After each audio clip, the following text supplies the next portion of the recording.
बाबा जी और हुजूर जी की प्यारी साध संगत जी को प्यार भरी राधा स्वामी जी आप सभी संगत से विनती है कि साखी को अंत तक जरूर सुने और कमेंट बॉक्स में राधा स्वामी जी लिखे।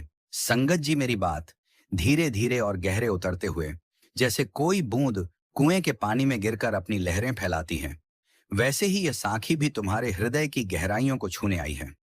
सुनो, कैसे मनुष्य के भाग्य की करवट बदलती है।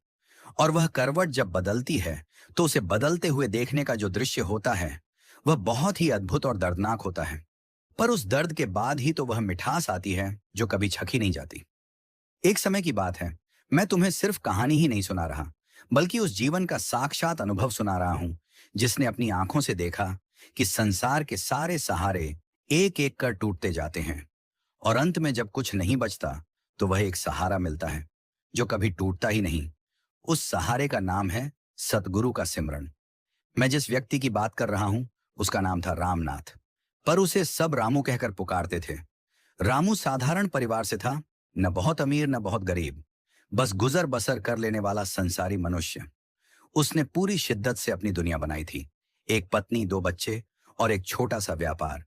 वह सोचता था कि यही जीवन है और यही सब कुछ है। वह सुबह उठता, काम पर चला जाता, शाम को लौटता, बच्चों से हंसता बोलता और रात को अपनी पत्नी के पास बैठकर दिन भर की बातें करता। ऐसे ही साल बीत रहे थे मानो जीवन एक सपाट सी रेखा हो जहां न कोई ऊंचाई है न कोई गहराई। पर प्रिय जीव, ये जगत ऐसा नहीं है। यहाँ हर सुख के पीछे दुख खड़ा है और हर उजाले के पीछे अंधेरा। रामू को इस बात का एहसास भी नहीं था कि एक दिन ऐसा आएगा जब उसकी सारी बनी बनाई दुनिया मिट्टी में मिल जाएगी और वह अकेला खड़ा होगा, बिना किसी सहारे के। उस दिन की शुरुआत भी बिल्कुल सामान्य हुई थी। रामू ने सुबह चाय पी, कुछ नाश्ता किया और अपनी दुकान की ओर चल दिया। बाजार में उस दिन खासी भीड़ थी, ग्राहक आ रहे थे और व्यापार अच्छा चल रहा था। रामू मन ही मन खुश था कि आज का दिन भी अच्छा बीतेगा। दोपहर बमुश्किल ढली थी कि उसके मोबाइल की घंटी बजी। उधर उसकी पत्नी के कॉल का स्वर सामान्य नहीं था। वह रो रही थी और आवाज में ऐसी कंपी थी मानो कोई भारी आघात लगा हो। रामू ने पूछा, क्या हुआ? और उसने जवाब दिया कि बच्चे स्कूल बस से उतर रहे थे और तभी एक तेज रफ्तार वाहन ने सबको अपनी चपेट में ले लिया। हमारा छोटा बेटा गंभीर रूप से घायल है और उसे अस्पताल ले जाया जा रहा है। रामू के पैरों तले जमीन खिसक गई, उसकी सांसें थम गईं और आंखों के सामने अंधेरा छा गया। वह वैसे ही भागा जैसे कोई पागल हो, दुकान छोड़ी बिना पैसे गिने, बिना किसी से कुछ कहे, और अस्पताल पहुंचा। जब उसने अपने नन्हे से बच्चे को खून से लथपथ पड़ा देखा तो उसका दिल चीख उठा, पर वह चीख मूक थी। कोई आवाज नहीं निकली, बस दो आंखों से पानी बहने लगा। डॉक्टर आए गए, उनके चेहरे पर चिंता साफ दिखती थी। ऑपरेशन का समय बीतता गया। रात ढली, फिर सुबह हुई, फिर शाम। ऑपरेशन तो सफल रहा, लेकिन बच्चे को कई दिनों तक वेंटिलेटर पर रखना था। रामू के पास पैसे नहीं थे। उसने अपनी सारी जमा पूंजी लगा दी, मित्रों से उधार लिया, रिश्तेदारों के सामने हाथ फैलाया। धीरे धीरे एक माह बीत गया और बच्चा तो ठीक हो गया, पर रामू की जेब खाली हो चुकी थी। न केवल जेब, बल्कि उसके मन का वह भरोसा भी खाली हो गया था जो उसे था कि संसार में सब अपने हैं और सब सहायता करेंगे। इस घटना के बाद रामू की दुकान में भी मंदी आ गई, क्योंकि वह कई दिन तक अनुपस्थित रहा। उसके ग्राहक बिखर गए और व्यापार ठप होने लगा। रामू अब एक कोने में बैठकर सोचता था। उसके मन में हजारों प्रश्न उठते थे। वह सोचता था, मैंने क्या पाप किया है जो मेरे साथ ऐसा हो रहा है? मैंने किसी का बुरा नहीं किया, मैं ईमानदारी से जिया, फिर भी मुझे यह कष्ट क्यों? इस संसार में सबसे बड़ा सुख क्या है और सबसे बड़ा दुख क्या है? रामू धीरे धीरे अंदर से टूटने लगा। उसकी पत्नी उसे सांत्वना देती थी, पर वह सांत्वना भी अब उसे खोखली लगने लगी थी। एक दिन रामू के पुराने मित्र मोहन ने उससे मिलने आना। मोहन पहले बिल्कुल भक्ति में नहीं था, परंतु अब उसके चेहरे पर एक अलग ही प्रकार की शांति थी। रामू ने मोहन से पूछा, तुम इतने शांत कैसे हो भाई? तुम्हारा व्यापार भी तो ठीक नहीं चल रहा और तुम्हारे घर में भी कलह थी, फिर भी तुम्हारा चेहरा क्यों खिला हुआ है? मोहन ने धीरे से मुस्कुराकर कहा, रामू, मैं अब वह मोहन नहीं रहा। मुझे एक ऐसा सहारा मिल गया है जो न के बराबर है, लेकिन जिसमें सब कुछ है। मैं सद्गुरु के नाम का सिमरन करता हूं, बस एक सिमरन, बिना किसी रस्म रिवाज के, बिना किसी बाहरी आडंबर के। रामू ने हैरानी से कहा, यह कैसा सिमरन है भाई? मैंने तो सुना है मंदिर जाओ, पूजा करो, गंगा नहाओ, पर तुम तो कुछ नहीं करते। फिर भी तुम्हारी शांति कैसी? मोहन ने समझाया, रामू, असली शांति कहीं बाहर नहीं है, न मंदिर में, न पत्थरों में, न नदियों में। असली शांति तो भीतर है। और जब तुम अपने सतगुरु के साथ अपनी सूरत को जोड़ते हो, तब वह शांति अपने आप प्रकट होती है। मैं कोई रस्म नहीं करता, मैं बस बैठता हूं और अपने मन को सिमरन में लगाता हूं। धीरे धीरे सिमरन की लहरें मेरे अंदर इतनी गहरी उतरती हैं कि मेरे दुख घुल जाते हैं और मेरे भाग्य की करवट बदलने लगती है। यह सुनकर रामू के मन में कुछ हलचल हुई, पर वह अभी पूरी तरह से नहीं समझ पाया था। उसने सोचा, यह तो कोई पागलों की बात है। बैठो और नाम लो, इससे क्या होगा? हमें तो धन चाहिए, सम्मान चाहिए, बच्चों का भविष्य चाहिए। यह सिमरन तो किसी काम का नहीं। पर रामू के मन में वह बात घर कर गई थी। जैसे कोई बीज अंकुरित होने से पहले मिट्टी में छिपा रहता है, वैसे ही सिमरन का बीज रामू के मन में गिर चुका था। बस अब उसे पानी चाहिए था, और वह पानी रामू को आने वाले समय में मिलने वाला था। पर उससे पहले उसके भाग्य को और गहरा धक्का लगना था, ताकि वह पूरी तरह टूटे, और तभी उसे अपने सतगुरु की याद सच्चे मन से आए। कुछ ही दिनों बाद रामू के व्यापार में और अधिक नुकसान हो गया। उसने सोचा कि कर्ज लेकर दोबारा शुरुआत करूं, पर साहूकारों ने उसे देखते ही मना कर दिया, क्योंकि उसकी कोई जमानत नहीं थी। उसी बीच उसकी पत्नी बीमार पड़ गई। इलाज में काफी पैसे लगे, और रामू अब हाथ पैर मार चुका था। उसके पास अपना मकान भी नहीं था। वह किराए के मकान में रहता था, और अब वह किराया भी नहीं दे पा रहा था।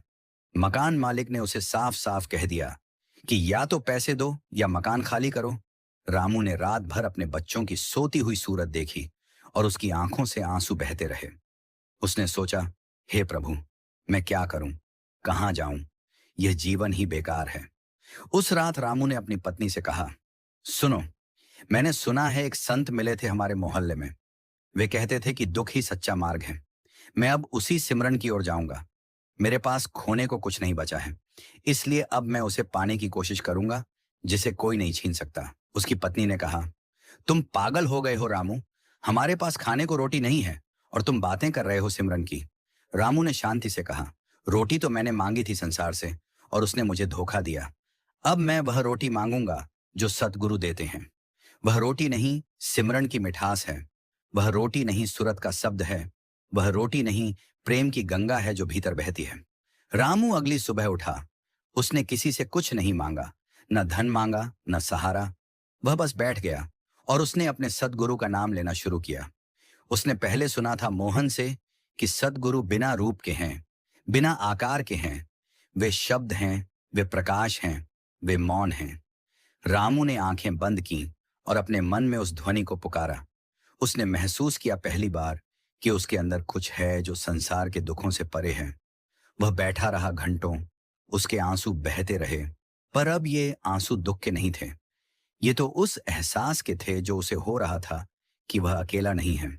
उसके साथ उसका सतगुरु हर पल है। बस उसने आंखें बंद की और भीतर देखा। यह पहला कदम था। रामू ने उस दिन संसार से कुछ पाने की आशा छोड़ दी, और जो उसके पास पहले से था उसे पहचानना शुरू किया। उस दिन उसके भाग्य की करवट बदलने की शुरुआत हुई थी। पर कहानी यही नहीं समाप्त होती। यह तो बस शुरुआत है।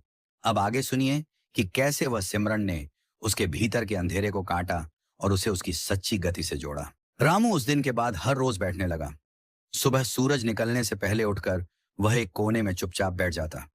वह न तो कोई माला फेरता, न कोई पुस्तक पढ़ता, न कोई रस्म अदा करता।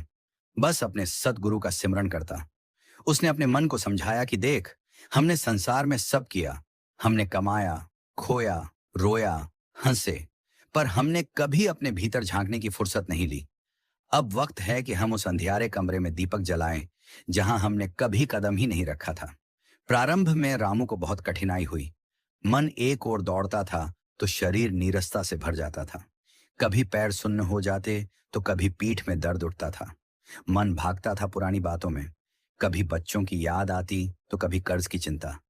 रामू कई बार निराश हुआ कि यह सिमरन तो बेकार है, इससे तो कुछ होता नहीं दिख रहा। पर वह हर बार अपने आप से कहता, रामू, तूने कभी कोई बीज बोया है तो फल तुरंत मिला है क्या? धीरज रख, धीरे धीरे ही सही, पर यह सिमरन तेरे अंदर कुछ बदल रहा है। तुझे एहसास तो हो। धीरे धीरे रामू ने देखा कि जब वह गहरे सिमरन में उतरता है तो उसके भीतर का कोलाहल शांत होने लगता है। पहले उसका मन कल्पना करता था कि सतगुरु कहीं बाहर बैठे हैं और उन्हें पुकारने से वे सुनेंगे। पर जैसे जैसे वह सिमरन में लीन हुआ, उसे महसूस हुआ कि सतगुरु तो उसके अपने अंदर ही विराजमान हैं और यह सिमरन कोई झप नहीं, बल्कि उस परम तत्व से बातचीत है। यह कोई शब्दों का खेल नहीं, बल्कि प्रेम की भाषा है जो बिना बोले ही समझ आ जाती है। रामू जब सिमरन करता तो कभी उसकी आंखों से आंसू बहते, कभी उसके रोंगटे खड़े हो जाते, कभी उसे ऐसा लगता मानो कोई हाथ उसके सिर पर रख रहा है। कोई आवाज नहीं थी, कोई दर्शन नहीं थे, पर एक अनुभूति थी, एक मिठास थी जिसे वह शब्दों में नहीं बांध सकता था। वह पत्नी से कहता, सुनो, मैंने आज सिमरन में देखा कि संसार के सारे दुख बाहर हैं, लेकिन मेरे भीतर एक सुख है जो कभी मिटता नहीं। बस उसे पाने के लिए हमें बाहर की दौड़ छोड़नी पड़ती है। उधर रामू की आर्थिक स्थिति में कोई चमत्कारी परिवर्तन नहीं आया था, पर उसकी पत्नी ने यह देखा कि रामू के चेहरे पर वही कम कंपी नहीं रही जो पहले थी। अब वह शांत रहने लगा था। वह भूखे भी मुस्कुरा सकता था और बीमारी में भी अपने बच्चों को हिम्मत दे सकता था। पत्नी ने एक दिन पूछा, रामू, तुम्हें क्या हो गया है? हम गरीब हैं, कर्ज में डूबे हैं, फिर भी तुम कैसे इतने चुप हो? रामू ने मुस्कुराते हुए कहा, मैंने पाया है जिसे पाकर सब कुछ मिल जाता है। मैंने सद्गुरु की याद पाई है। यह याद मेरा सहारा है, मेरा भोजन है, मेरा पानी है, मेरा सब कुछ है। एक दिन की बात है। रामू बैठा सिमरन कर रहा था। दोपहर का समय था। घर में कुछ खाने को नहीं था। बच्चे भूखे थे और रो रहे थे। पत्नी ने रामू को जगाना चाहा, पर वह इतना गहरे सिमरन में डूबा था कि उसे कुछ सुनाई नहीं दिया। उसकी पत्नी ने गुस्से से कहा, यह तुम्हारा सिमरन हमें भूखा मार डालेगा। पर रामू उस पल में कहीं और था। वह सद्गुरु के प्रकाश में खो गया था। उसने देखा कि उसका सारा शरीर छूट रहा है। उसकी सांसें रुक रुक कर चल रही हैं, पर उसके भीतर ऐसी शांति थी मानो कोई समुद्र की गहराइयों में उतर गया हो, जहां कोई लहर नहीं पहुंचती। जब रामू की आंख खुली तो उसने देखा कि बाहर सन्नाटा था, पर उसके मन में एक आवाज गूंज रही थी। वह आवाज थी सतगुरु की। सतगुरु ने उससे कहा, रामू, तू अब तक बाहर भागता रहा है, अब भीतर आ। जो तुझे चाहिए वह तुझे मिलेगा, पर पहले तू मुझे मिल। मैं तेरा सद्गुरु हूं। मैंने तेरा कभी छोड़ा नहीं। तूने ही मुझे नहीं पहचाना। अब जब तू मुझसे जुड़ गया है तो तेरी करवट बदलनी शुरू हो गई है। बस सिमरन कर, भजन कर, अपनी सुरत को शब्द से जोड़े रख। यह सुनकर रामू को लगा मानो उसके जीवन का अब तक का सारा दुख एक सपना था और अब वह सपना टूट गया है। उसने उसी समय अपनी पत्नी से कहा, मैं नहीं जानता कि कल हमारे पास खाने को होगा या नहीं। मैं नहीं जानता कि कर्ज कैसे चुकेगा, पर इतना जानता हूं कि जिसने मुझे यह सिमरन दिया है वह मेरा सब कुछ है। अब मैं उसी की शरण में हूं। संसार चाहे जो करे, मैं अब डिगने वाला नहीं। धीरे धीरे रामू के सिमरन की गहराई बढ़ती गई। वह अब घंटों बैठ सकता था। उसका मन जो पहले बंदर की तरह उछलता था, वह अब शांत हो चला था। वह सिमरन को अपनी सांसों से जोड़ने लगा। जब सांस अंदर जाती तो सद्गुरु का नाम आता और सांस बाहर जाती तो कृतज्ञता का भाव आता। यह उसकी नित्य क्रिया बन गई। चाहे वह बाजार जाए, चाहे घर पर हो, चाहे सो रहा हो, उसके अंदर सिमरन की लहरें निरंतर चलती रहती। उसने देखा कि उसके भीतर एक रोशनी बढ़ रही है। पहले वह टिमटिमाती थी, अब वह स्थिर होती जा रही थी। एक सप्ताह बाद रामू के पुराने ग्राहकों में से एक व्यक्ति उसकी दुकान पर आया। उसने कहा, रामू भाई, मुझे तुम्हारी ईमानदारी याद आ गई। मैं तुम्हें एक काम देना चाहता हूं। उस काम में रामू को काफी लाभ हुआ। रामू ने सोचा, यह तो सद्गुरु की कृपा है। उसने फिर सिमरन बढ़ा दिया और साथ ही काम भी करता रहा। उसके मन में लोभ नहीं आया। उसने सोचा, मैं ये सब कमाऊंगा, पर यह सब मेरा कुछ नहीं है।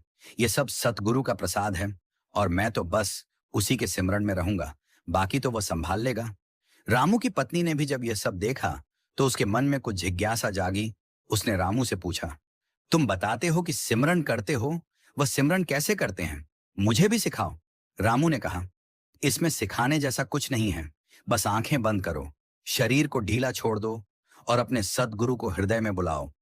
बिना किसी आकार के, बिना किसी रूप के, बस उनकी याद को अपने अंदर आने दो। शुरू में मन भागेगा पर धीरे धीरे वह थम जाएगा। सिर्फ सिमरन करते जाओ, बिना किसी आशा के, बिना किसी इच्छा के।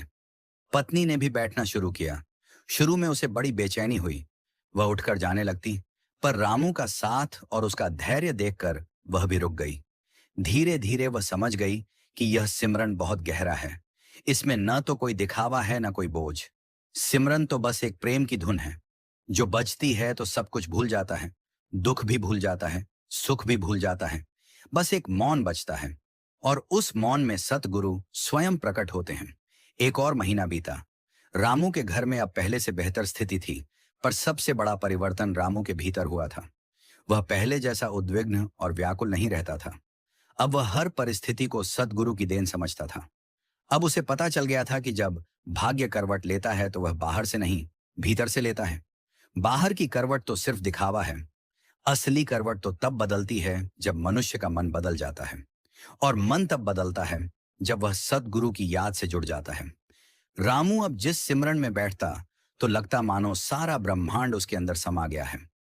वह देखता कि उसके भीतर प्रकाश की किरणें फैल रही हैं। वह ध्वनि सुनता जो बिना कान के सुनाई देती है। वह रस चखता जो बिना जीभ के मीठा लगता है। उसका सारा संसार बदल गया था। पर वह यह बात किसी से नहीं कहता था, क्योंकि उसे लगता था जिन्होंने सिमरन का रस छका है वे जानते हैं, और जिन्होंने नहीं छका उनके लिए यह बात समझाना व्यर्थ है, जैसे अंधे को रंग समझाना व्यर्थ है। जैसे जैसे रामू का सिमरन गहराता गया, उसकी बाहरी परिस्थितियां भी बदलती गईं। पर रामू अब उन बदलावों को देखता ही नहीं था, क्योंकि उसकी दृष्टि अब भीतर की ओर लग गई थी। उसके लिए धन और निर्धनता दोनों एक से हो गए थे। मान अपमान दोनों बराबर थे। सुख दुख दोनों एक रस हो गए थे। उसके मन में जो पहले हजारों इच्छाओं का जाल बिछा था, वह अब धीरे धीरे ढीला पड़ रहा था। जैसे घने कोहरे में सूरज निकलने से धुंध छूट जाती है, वैसे ही सद्गुरु के सिमरन के प्रकाश में रामू के मन के सारे अंधेरे छांटने लगे थे। एक दिन रामू के पास एक बहुत बड़ा अवसर आया। एक बड़े व्यापारी ने उसे साझेदारी का प्रस्ताव दिया, जिससे रामू कुछ ही महीनों में बहुत धनवान बन सकता था। रामू ने उस प्रस्ताव को सुना, मुस्कुराया और बोला, भाई साहब, मैं अब उस व्यापार में नहीं हूं जहां लाभ हानि का खेल होता है। मैं तो अब सद्गुरु के व्यापार में हूं, जहां लाभ ही लाभ है, हानि कुछ नहीं। आपका प्रस्ताव बहुत अच्छा है, लेकिन मेरी दृष्टि अब उस ओर नहीं है। व्यापारी ने हैरानी से कहा, रामू, तुम पागल हो। तुम्हारे पास अभी इतना कर्ज है, बच्चे हैं, पत्नी है, और तुम व्यापार छोड़ रहे हो। रामू ने धीरज से कहा, भाई, कर्ज तो बाहर का है, उसे चुकाने का मार्ग सद्गुरु दिखा देंगे। पर मैं अब अपने मन का कर्ज नहीं लेना चाहता। मन का कर्ज सबसे बड़ा होता है, उतने में ही मैं सिमरन का खजाना भर रहा हूं। व्यापारी चला गया और रामू फिर सिमरन में डूब गया। उस रात रामू ने सपने में एक दृश्य देखा। उसे लगा मानो सतगुरु साक्षात खड़े हैं। उनके मुख पर मुस्कान है और वे कह रहे हैं, रामू, तूने ठीक किया। व्यापार मोह है, धन मोह है। मैं तो चाहता हूं कि तू पूरी तरह मुझ में डूब जाए, तब देखना कैसे संसार तेरी ओर दौड़कर आता है। पर उस समय तू संसार से नहीं, बल्कि संसार तुझसे जुड़ना चाहेगा। फिर भी तू नहीं जुड़ेगा, क्योंकि तू मुझसे जुड़ चुका होगा। जब रामू की नींद खुली तो उसके शरीर में एक अलग ही ऊर्जा का संचार हो रहा था। उसने महसूस किया कि उसके रोंगटे खड़े हैं और पूरा कमरा किसी प्रकाश से भर गया है। उसने अपनी आंखें बंद कर लीं और फिर सिमरन में डूब गया। उसने सुबह से शाम तक सिमरन किया, न खाना खाया न पानी पिया। उसकी पत्नी परेशान होकर आई और बोली, रामू, तुम्हें कुछ हो गया है। तुम तो भूखे प्यासे हो, कुछ तो खाओ। रामू ने आंखें खोली, पर उसकी दृष्टि कहीं और थी। उसने धीरे से कहा, मैं उस प्रेम का भोजन कर रहा हूं जिसे तुम नहीं जानती। तुम्हारे लिए रोटी पकाओ, बच्चों को खिलाओ, मुझे मत रोको। मुझे तो अब रोटी से भी ऊपर उठना है। रामू की पत्नी चुप हो गई। उसने समझ लिया कि रामू अब पतिमात्र नहीं रहा, वह तो सतगुरु का दीवाना हो गया है। अब उसे रोकना संभव नहीं। और फिर उसने भी सोचा, अगर रामू को यह सिमरन इतना सुख दे रहा है तो मुझे क्या रोकना है। उसने भी अपना सिमरन बढ़ा दिया। दोनों पति पत्नी अब एक साथ बैठते, एक साथ सिमरन में खो जाते। बच्चे पहले परेशान होते थे कि माता पिता बैठे रहते हैं, पर धीरे धीरे वे भी शांत हो गए। उन्होंने भी अपने माता पिता के चेहरे की वह प्रसन्नता देखी जो पहले कभी नहीं देखी थी। एक बार रामू के पास एक पुराना मित्र मिलने आया। वह बड़ा तीक्ष्ण और बुद्धिजीवी प्रकार का व्यक्ति था। उसने रामू को देखा और बोला, रामू, तुम तो बिल्कुल बदल गए। तुम्हारी आंखों में एक अलग सी चमक है। तुम क्या कर रहे हो आजकल?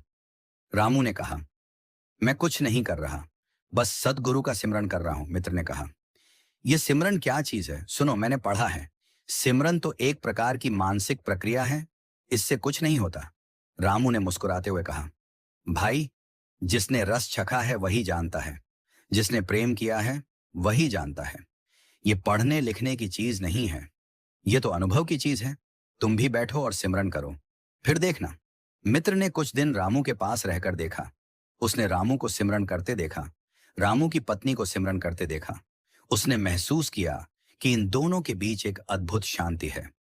उनके घर में सब कुछ सादा है, पर एक सुख है जो शब्दों से परे है। एक दिन उसने सोचा, चलो मैं भी बैठकर देखता हूं कि आखिर इस सिमरन में ऐसा क्या है। वह बैठा और उसने सदगुरु का सिमरन करना शुरू किया। पहले दिन उसे कुछ नहीं हुआ, दूसरे दिन भी कुछ नहीं, पर तीसरे दिन उसके भीतर एक हल्की सी अनुभूति हुई, एक ऐसी शीतलता जैसे कोई ठंडी हवा बह रही हो। वह चौंक गया। उसने सोचा, यह क्या है? यह तो कोई मन का खेल नहीं लगता। उस मित्र ने 1 माह तक रामू के पास रहकर सिमरन किया, और जब वह वापस गया तो उसके चेहरे पर भी वही चमक थी जो रामू के चेहरे पर थी। उसने रामू से कहा, भाई, सच में यह सिमरन कोई साधारण बात नहीं है, इसमें तो जीवन बदल जाता है। अब मैं भी सिमरन करूंगा और अपने घर वालों को भी बताऊंगा। रामू ने कहा, बता देना, पर जोर जबरदस्ती मत करना। जिसके भाग्य में होगा वह आप ही आएगा, बाकी तो सदगुरु की मेहर है। धीरे धीरे रामू के गांव में उसकी चर्चा होने लगी।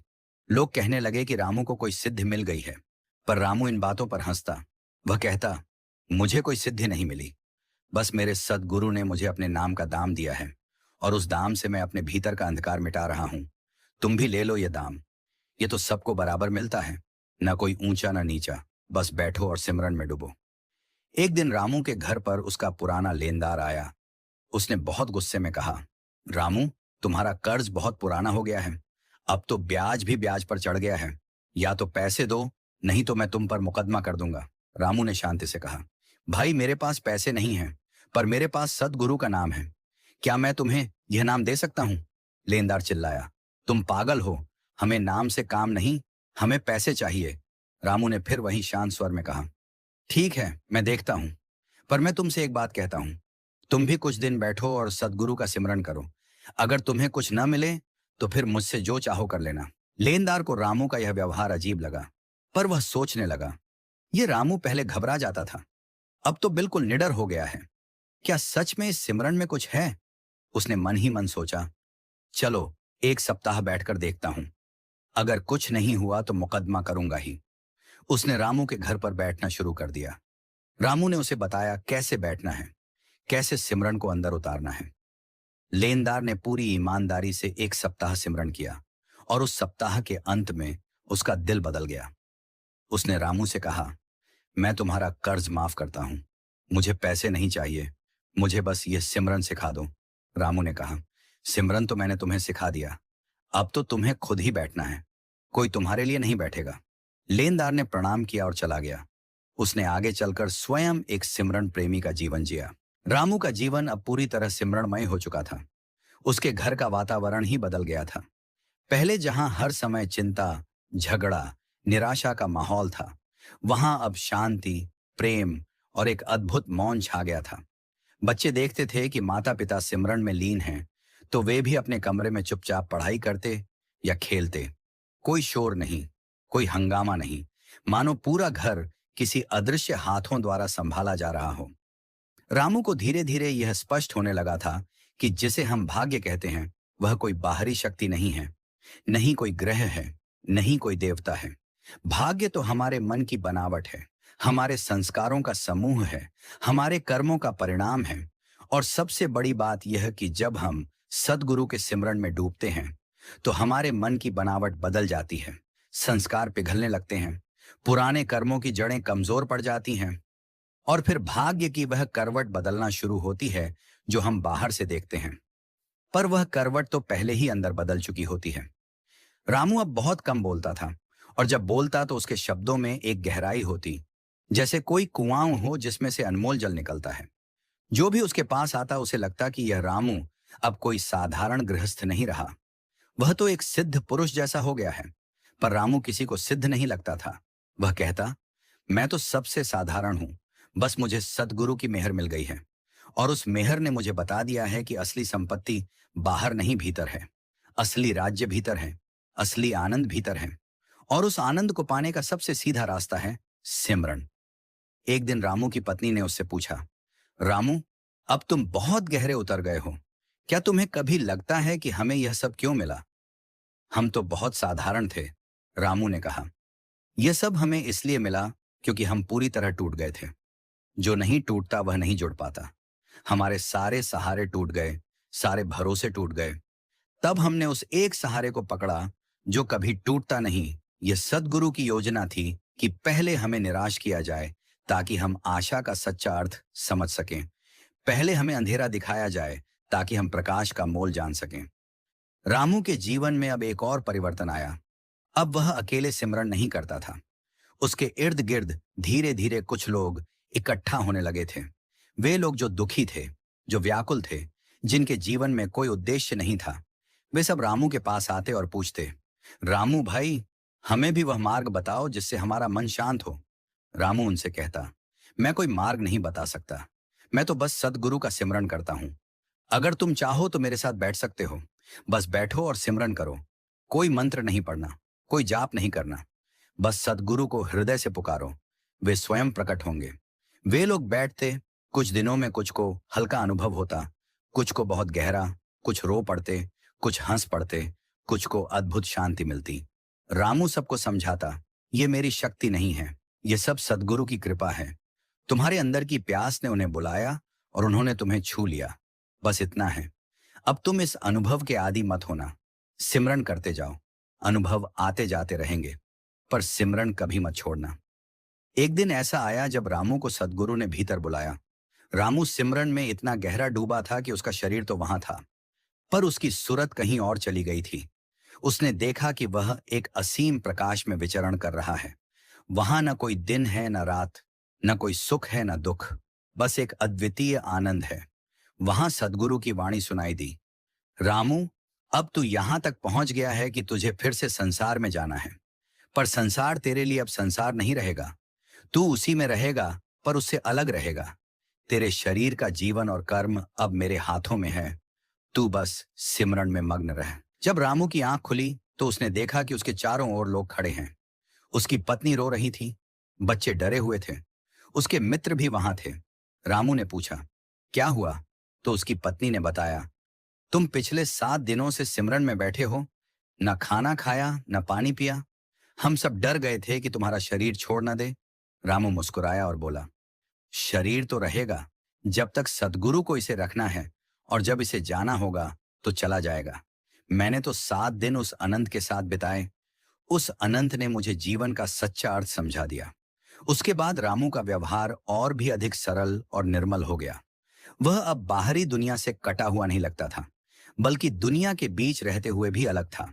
वह काम करता था, खाता पीता था, पर उसके मन में सिमरन की ज्योति निरंतर जलती रहती थी। वह किसी को उपदेश नहीं देता था, बल्कि अपने जीवन से उदाहरण प्रस्तुत करता था कि कैसे सद्गुरु की याद मनुष्य को सब कुछ दे देती है, बिना किसी बाहरी आडंबर के, बिना किसी दिखावे के। धीरे धीरे रामू के पास इतने लोग आने लगे कि उनके लिए एक बड़ा कमरा लेना पड़ा। वहां हर सुबह और शाम कोई बैठता, कोई सिमरन करता, कोई सिर्फ मौन का आनंद लेता। रामू ने कभी किसी से कोई दान नहीं लिया, कभी कोई चढ़ावा नहीं लिया। वह कहता, मैं तो सिर्फ सतगुरु का नाम बांट रहा हूं। यह नाम तो मिला ही मुझे मुफ्त में, मैं भी मुफ्त में बांट रहा हूं। जो लेना चाहे ले ले, जो न लेना चाहे उसे जबरदस्ती नहीं। एक बार एक बहुत बड़ा विद्वान रामू से मिलने आया। उसने रामू से पूछा, आप बताते हैं सिमरन करो, पर इसका कोई शास्त्रीय प्रमाण क्या है? रामू ने कहा, महाराज, भूखे को भोजन का प्रमाण उसके पेट का भरना है, प्यासे को पानी का प्रमाण उसकी प्यास बुझना है। मेरे सिमरन का प्रमाण मेरी शांति है, मेरी आंखों का नीरव प्रकाश है, मेरे मन का निर्विकार भाव है। शास्त्र तो बाहर के हैं, पर यह अनुभव भीतर का है। जिसने छखा वही जानता है, बाकी तो अनुमान ही करते रह जाते हैं। उस विद्वान ने 1 सप्ताह रामू के साथ बिताया। उसने देखा कि रामू बिना किसी पुस्तक के, बिना किसी यंत्र के, बिना किसी विधि के बस सिमरन से अपने भीतर इतना प्रकाश जला लेता है कि उसके पास बैठने मात्र से दूसरों का मन शांत हो जाता है। विद्वान ने कहा, यह तो बहुत बड़ा चमत्कार है। रामू ने कहा, यह कोई चमत्कार नहीं है, यह तो सद्गुरु के सिमरन का स्वाभाविक प्रभाव है। जैसे अगरबत्ती जलाओ तो खुशबू फैलती है, वैसे ही सिमरन करो तो शांति फैलती है। बस इतनी सी बात है। अब इस साखी का अंतिम भाग आता है, जहां हम देखेंगे कि रामू के भाग्य की वह करवट जो एक बार सिमरन के कारण बदली थी, अब कैसे उसके पूरे जीवन को, उसके आसपास के वातावरण को और उन हजारों लोगों को बदल देती है जो उसके संपर्क में आते हैं। यह अंतिम भाग किसी चमत्कार की कहानी नहीं है, बल्कि उस सत्य की कहानी है जो सदियों से छिपा है कि जब कोई व्यक्ति सच्चे मन से सद्गुरु के सिमरन में डूबता है तो उसका पूरा जीवन ही साखी बन जाता है और उस साखी को सुनने वालों के भाग्य की करवट अपने आप बदलने लगती है। रामू अब बूढ़ा हो चुका था, उसके बाल सफेद हो गए थे, उसका शरीर कमजोर पड़ गया था, पर उसके भीतर का प्रकाश और भी तीव्र हो गया था। वह बोलता भी कम था, पर जब बोलता तो उसके शब्द सीधे हृदय में उतर जाते। लोग दूर दूर से उसके दर्शन को नहीं, बल्कि उसके सत्संग को आते।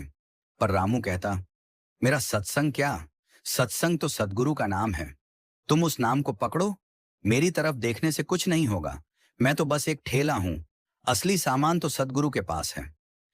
एक दिन रामू ने अपनी पत्नी से कहा, सुनो, अब मेरा यह शरीर बहुत दिन नहीं टिकेगा। मैं देख रहा हूं कि मेरी सांसें कम हो रही हैं, पर मुझे कोई दुख नहीं है। मैं तो उसी की ओर जा रहा हूं जिसका मैंने सिमरन किया। मैं उसी में विलीन हो रहा हूं, जैसे एक बूंद समुद्र में मिलती है। मेरे जाने के बाद तुम कभी यह मत सोचना कि रामू चला गया। रामू तो कभी था ही नहीं, था तो सद्गुरु का नाम, और वह नाम तो तुम्हारे पास है। उसे सिमरन में जगाए रखना, बस यही मेरी तुमसे अंतिम विनती है। उसकी पत्नी की आंखों में आंसू आ गए, पर उसने भी सिमरन के बल पर उन आंसुओं को प्रेम में बदल दिया। उसने कहा, रामू, तुमने मुझे जो दिया है वह कोई संसारी व्यक्ति नहीं दे सकता था। तुमने मुझे सद्गुरु की पहचान दी, तुमने मुझे सिमरन का मार्ग दिखाया, तुमने मुझे सिखाया कि भाग्य की करवट बदलने के लिए बाहर कुछ नहीं करना, बस भीतर झांकना है। और तुमने मुझ में इतना साहस भर दिया है कि मैं तुम्हारे बिना भी सिमरन में डूबी रहूंगी। अंत के दिनों में रामू बिल्कुल मौन हो गया था। वह केवल आंखें बंद करके बैठता। कभी कभी उसके होंठ हिलते, पर कोई शब्द नहीं निकलता। जो भी उसके पास आता वह उसकी आंखें खोलता, एक दृष्टि देता और फिर बंद कर लेता। उस दृष्टि में इतनी शक्ति थी कि लोगों के दुख घुल जाते, लोग बिना कुछ कहे ही हल्के हो जाते। वह सिमरन का वह अंतिम चरण था जहां शब्द शून्य हो जाते हैं और केवल मौन ही बोलता है, केवल प्रेम ही शेष रह जाता है और सतगुरु और साधक के बीच कोई दूरी नहीं रहती। एक दिन सुबह के समय सूर्योदय से पहले, जब सारा संसार सो रहा था और पक्षी भी चुप थे, रामू ने अपनी पत्नी का हाथ पकड़ा, मुस्कुराया और धीरे से अपने सद्गुरु का नाम लेते हुए उसी में लीन हो गया। उसकी सांसें थम गईं, शरीर शांत हो गया, पर चेहरे पर वही मुस्कान बनी रही जैसे कोई छोटा बच्चा मां की गोद में सो जाता है। उसकी पत्नी ने उसे जगाने की कोशिश नहीं की, क्योंकि वह जानती थी कि रामू अब उस घर में नहीं है जहां से जगाया जा सके। वह तो अपने सच्चे घर चला गया है, जहां से कोई वापस नहीं आता। जब इस बात का पता चला तो सैकड़ों लोग इकट्ठा हो गए। कोई रो रहा था, कोई सिमरन कर रहा था, कोई मौन था। सबके मन में एक ही प्रश्न था, जिस रामू के पास कभी कुछ नहीं था, जिसका भाग्य पूरी तरह बदतर था, उसने अपने जीवन के अंतिम दिनों में इतनी शांति और सुख कैसे पाया? और उत्तर सबको मिल गया था। सिमरन, केवल सिमरन, सद्गुरु के नाम का सिमरन, बिना किसी रस्म के, बिना किसी आडंबर के, बिना किसी बाहरी सहारे के, बस भीतर की आंखें खोलकर, भीतर के कान लगाकर, भीतर के मन को शांत करके उस परम सत्य से जुड़ना जो सबके अंदर है, पर बहुत कम लोग उसे पहचान पाते हैं। रामू की इस साखी को सुनकर बहुतों के भाग्य की करवट बदली, क्योंकि जब कोई व्यक्ति सच्चे मन से इस कथा को सुनता है तो उसके भीतर वह बीज गिरता है जो कभी ना कभी अंकुरित होता है। और जब वह अंकुरित होता है तो व्यक्ति समझ जाता है कि बाहर की दुनिया में भले ही हजारों मंदिर हों, हजारों रस्में हों, हजारों तीर्थ हों, पर असली तीर्थ तो भीतर है। असली मंदिर तो भीतर है। और उस मंदिर का द्वार खोलने की चाबी है सदगुरु का सिमरन। आज भी उस गांव में जहां रामू रहता था, लोग शाम को एकत्र होते हैं। एक मौन बैठक होती है। कोई बोलता नहीं, कोई पढ़ता नहीं, कोई गाता नहीं। बस सब अपनी अपनी सांसों के साथ सदगुरु का सिमरन करते हैं। उन्हें न तो कोई माला चाहिए, न कोई आसन चाहिए, न कोई घंटा घड़ियाल। वे बस बैठ जाते हैं और भीतर उतर जाते हैं। उसी गहराई में जहां रामू उतरा था, उसी मौन में जहां सारे शब्द समाप्त हो जाते हैं, उसी प्रकाश में जहां अंधकार का नामो निशान नहीं होता। तो प्रिय जीव, इस साखी का सार यही है कि जब भाग्य करवट लेता है, तो वह करवट कहीं बाहर नहीं, बल्कि तुम्हारे अपने मन के भीतर बदलती है। और वह परिवर्तन तब होता है जब तुम अपने सदगुरु की याद में डूबते हो, अपनी सूरत को शब्द से जोड़ते हो, अपने मन के सारे झमेले छोड़कर केवल सिमरन के उस सागर में गोता लगाते हो। नहीं तो भाग्य तो वैसा ही रहता है जैसा था, पर तुम्हारी दृष्टि बदल जाती है, और दृष्टि बदलते ही पूरा जीवन बदल जाता है। यही सच्ची साखी है, यही सच्चा सिमरन है, और यही सदगुरु की अपार कृपा है। अब बस इतना कहूंगा कि जो भी इस साखी को पढ़े या सुने, वह एक बार बैठकर देखे, बिना किसी आशा के, बिना किसी इच्छा के। बस अपने सदगुरु का सिमरन करे, आंखें बंद करे, सांसों को थामे, और भीतर उस अतल गहराई में उतरे। वहां कोई भाग्य नहीं होता, कोई करवट नहीं होती। वहां तो बस सदगुरु का अखंड प्रकाश है, और उस प्रकाश में डूबकर ही इस जीवन का सच्चा सुख पाया जा सकता है। बाकी सब तो रामू की तरह मिट्टी हो जाने वाला खेल है। केवल सिमरन सच्चा है, केवल सदगुरु सच्चे हैं, और केवल प्रेम सच्चा है। यही साखी समाप्त हुई, पर इसका प्रभाव तुम्हारे भीतर हमेशा बना रहे। यही मेरी कामना है, और यही सदगुरु की देन है। संगत जी, अगर आपको साखी अच्छी लगी हो तो लाइक करें, और कमेंट बॉक्स में राधा स्वामी जी लिखें। अपने दोस्तों और सत्संगी भाइयों को जरूर शेयर करें राधा स्वामी जी।